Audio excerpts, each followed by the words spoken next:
తెలంగాణలో స్థానిక సంస్థల ఎమ్మెల్సీ ఎన్నికలు కాంగ్రెస్ కు తలనొప్పిగా మారాయి. గెలుస్తామన్న అంచనాల నుంచి ఎలాగోలా గట్టెక్కుతామన్న ఆశకి వచ్చింది ఆ పార్టీ. ఇక ప్రత్యర్థుల ఓట్లను నమ్ముకున్న హస్తం ఒక్కచోటైనా విజయాన్ని అందుకోగలుగుతుందా?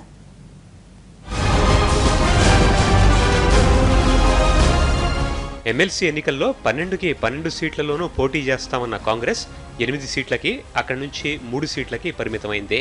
పోటీకి పెట్టిన అభ్యర్థులే పార్టీ ఫిరాయించడంతో షాక్ తింది కాంగ్రెస్. అవన్నీ దాటుకుని పోలింగ్ వైపు వెళుతున్న కాంగ్రెస్ పోటీలో ఉన్న మహబూబ్ నగర్, రంగారెడ్డి, నల్గొండ జిల్లాలపై ఆశలు పెట్టుకుంది.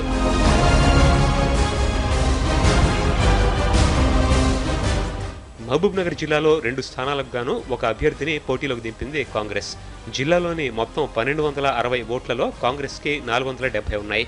ప్రస్తుతం కాంగ్రెస్ పక్షాన 360, 370 ఓట్లు మటుకు మిగిలినట్టు తెలుస్తోంది.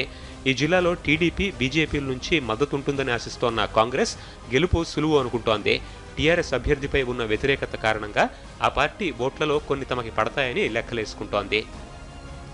కాంగ్రెస్ గట్టిగా ఆశలు పెట్టుకున్న సీట్లలో నల్గొండ ఒకటి. ఈ జిల్లాలో ఉన్న 1112 ఓట్లలో కాంగ్రెస్కి 544 ఓట్లున్నాయి. అయితే జిల్లాలో చాలా మార్పులు జరిగాయి. చాలా మంది స్థానిక ప్రతినిధులు టీఆర్ఎస్లోకి జంప్ అయ్యారు.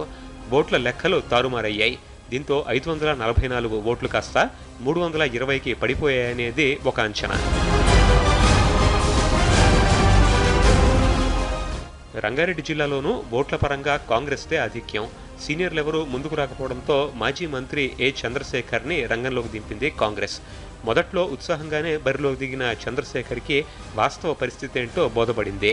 ఇక్కడ గెలుపుపై జిల్లా నేతల్లో మొదట్లో కనిపించిన ధీమా ఇప్పుడు ఏకోశాన కనిపించకపోవడం విశేషం.